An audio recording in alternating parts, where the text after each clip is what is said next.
정신분석가 카렌 후나이는 신경증적 해결이라는 용어를 썼다. 신경증적 해결이라는 것은 자신의 유아적 의존 욕구, 애정결핍, 증오심을 다른 간접적인 방식을 통해 해소하려는 노력이다. 예를 들면 자신의 애정 욕구나 열등감 같은 마음의 고민을 해결하기 위해 아름다워지려고 한다. 사회적 성공으로 마음의 고민을 해결하려고 한다. 다이어트나 성형수술로 해결하려고 한다. 돈을 많이 버는 것으로, 명문대를 가는 것으로, 스타가 되는 것으로, 정치인이 되는 것으로, 종교나 이념에 빠지는 걸로, 연애나 결혼으로, 게임이나 연예인에 빠지는 걸로, 쇼핑 중독, 도박, 알코올 중독 등으로 마음의 고민을 해결하려 한다. 남들보다 우월해지거나 칭찬받거나 이득을 취하거나 돈에 집착하거나 범죄에 빠지는 등 역시 마음의 갈등을 해결하기 위한 노력이다. 헤어진 연인에게 미련을 품는 것도 마찬가지다. 난 여자친구와 헤어진 후에 그녀가 계속 생각나고 그녀 없이는 못 살 것 같고 그녀가 다시 돌아오길 바라는 마음이 모두 진정 사랑하기 때문이라고 여겼다. 그런데 사랑이라는 건 심리적으로 성숙할 때 가능한 것이다. 사랑이란 이름의 유아성일 뿐이다. 상대를 정말 사랑한다면 나와 상관없이 그녀가 행복하길 바라게 된다. 반드시 상대를 내가 가져야 한다 할지 상대는 늘 나를 사랑해줘야 한다는 강박관념은 내 마음속 허무함을 채우기 위한 유아 욕구이다. 원하는 대학에 들어가지 못해 사수까지 하는 건 단순히 대학에 가고 싶기 때문이 아니다. 만약 스스로에 대한 만족감이나 자신감이 있고 자신의 적성과 능력을 알고 있었다면 명문대에 미련을 갖지 않았을 것이다. 그리고 부모님과 마음이 통하고 있었다면 대학에 떨어지더라도 크게 실망하지 않았을 것이다. 미련이나 집착이란 신경증적 해결의 또 다른 이름이다. 신경증적 해결은 어떤 대상에 집착하게 만든다. 그리고 스스로를 미워하게 만든다. 그래서 더더욱 미련을 갖는다. 최근에 손흥민이나 BTS의 세계적 활약을 보면서 나는 일종의 카타르시스를 느꼈다. 세계인들이 특히 우리나라를 깔보거나 관심도 갖지 않았던 서양인들이 인정해주는 것을 보며 쾌감을 느꼈다. 그래서 외국인들의 BTS나 K-팝에 대한 리액션 영상을 내가 본 시간을 합하면 아마 수십 시간이 될 것이다. 그러나 그건 애정에 대한 굶주림을 손흥민이나 BTS, K-팝을 통해서 대리충족하고 있었을 뿐이다. 현실적으로 그들이 BTS를 인정해준다고 해서 내 마음이 성장한다거나 내가 현실에 맞설 수 있는 자신감이 생기는 건 아니다. 내 주변에 보면 연예인이 되고 싶어서 안달인 사람이 꽤 있다. 물론 어떻게 하다 보니까 연예인이 되는 경우도 있을 것이다. 그리고 연예인이란 직업을 통해서 자기 실현하는 사람도 있을 것이다. 그러나 대부분 연예인이 되고 싶어하는 심리를 분석해보면 현실에서 원하는 만큼 사랑받지 못하고 있고 현실에서 거부당한다고 느끼고 있고 다른 사람의 주목이나 관심을 한 몸에 받고 싶어하고 또 나를 인정해주지 않았던 현실에 대해 복수하려고 하고 그런 경우가 많은 것 같다. 종종 사이비 종교에서 교주가 내가 신이라거나 아니면 아이들이나 청소년들이 장차 내 꿈을 세계적인 어떤 뭔가가 되겠다거나 자신의 열등감을 연예인이나 좋은 직업, 부와 명성을 통해 해결하려는 의미가 있는 것이다. 이 모든 게 신경증적 해결이다. 그러니까 내 마음에 간절히 바라고 있는 것, 그 불만을 해소하고 싶어서 진짜 내 자신, 나의 적성, 한계 그런 것을 고려하지 않는 것이다. 일단 남들보다 우월하거나 남들보다 더 많이 갖거나 남들보다 훌륭하거나 자신에 대한 멸시나 외로움이나 버려질지도 모르는 불안감, 거부당했던 상처 그런 마음의 문제들을 해결할 수 있다고 믿는 것이다. K-팝이라는 우리나라에서 탄생한 문화도 좀 생각해볼 여지가 있다. 사람들 대부분은 K-팝을 자랑스러워한다.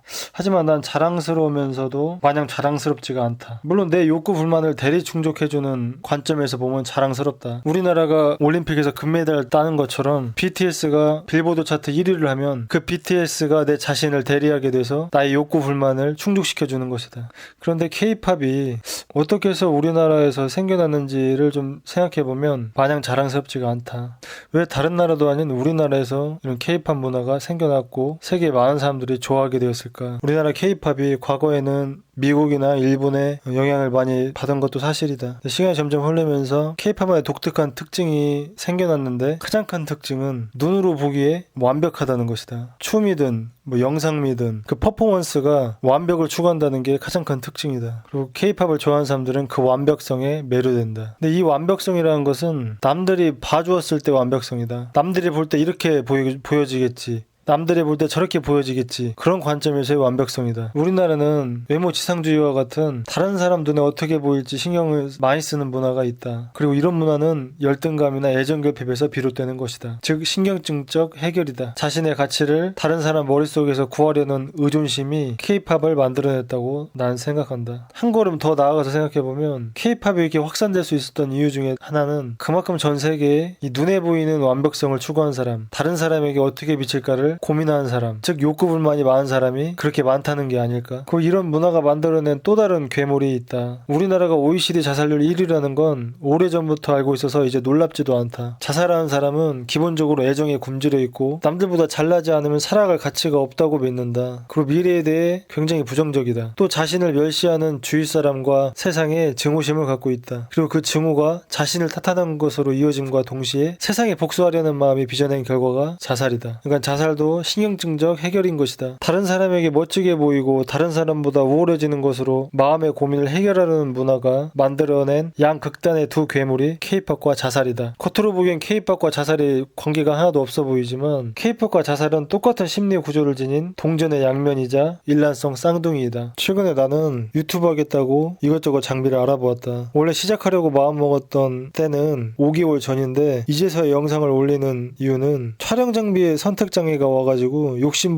욕심부리고 고민하다 보니까 지금에서야 올릴 수 있었다. 이 카메라 사전에 저 카메라가 걸리고 저 카메라 사전에 또 돈이 문제고 그렇다고 또 싼 걸 선택하자니 이걸로는 만족할 수가 없고 이런 딜레마 속에서 한 4-5개월을 보낸 것 같다. 근데 나는 그 4-5개월이 단순히 고민, 선택장애 그런 식으로만 보여지는 게 아니라 이런 장비 선택에 고민하고 갈등하고 집착하는 과정을 통해서 내 안의 신경증을 해소하려 했던 신경증적 해결이라는 걸 깨달았다. 만약 내가 신경증이 없었다면 쓸데없는 고민은 집어치우고 내 한계를 고려하면서 신속하게 선택했을 것이다. 왜냐면 장비 선택하는 게 내 목적이 아니기 때문이다. 유튜브로 하는 게 목적이지. 요약하면 난 좋은 장비를 갖는 것으로 내 마음속 빈자리를 채우려 한 것이다. 신경증적 해결에 대한 또 다른 예를 들어보면 요즘 자주 듣는 노래인데 트와이스의 Feel Special이라는 노래의 가사를 보면 신경증적 해결이 더 잘 이해될 수 있을 것 같다.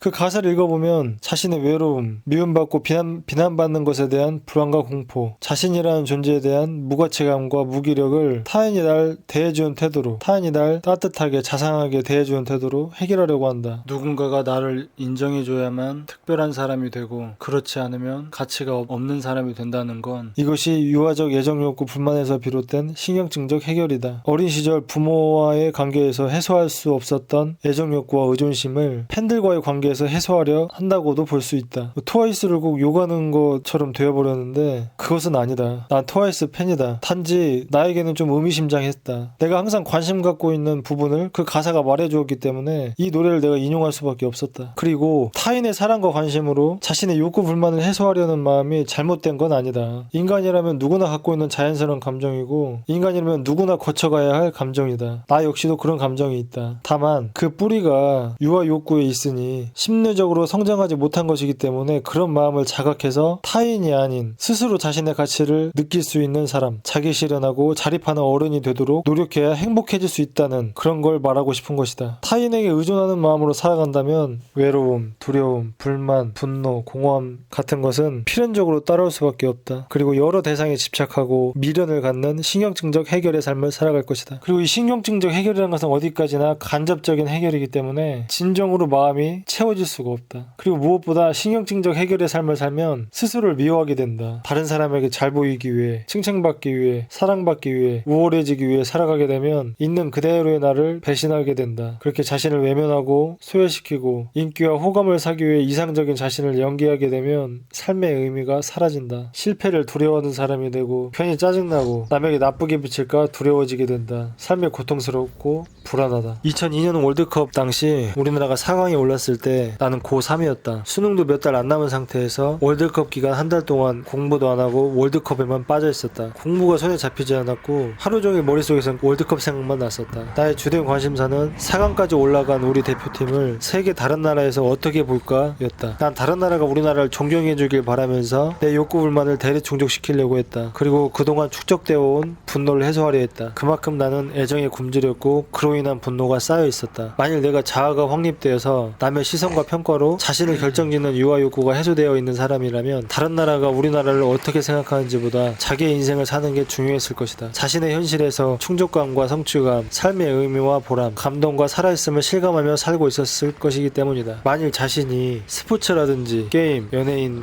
는 어떤 대상이든지 무언가에 빠져 살고 거기에서만 충동과 자극을 느낀 사람이라면 자신의 현실에서 존재감이 결여된 사람일 것이다. 그래서 현실에서 도망쳐 비현실, 꿈, 환상 같은 곳에서 자신의 존재감 결여를 보상하고 있는 것이다. 현실을 살고 있는 게 아니다.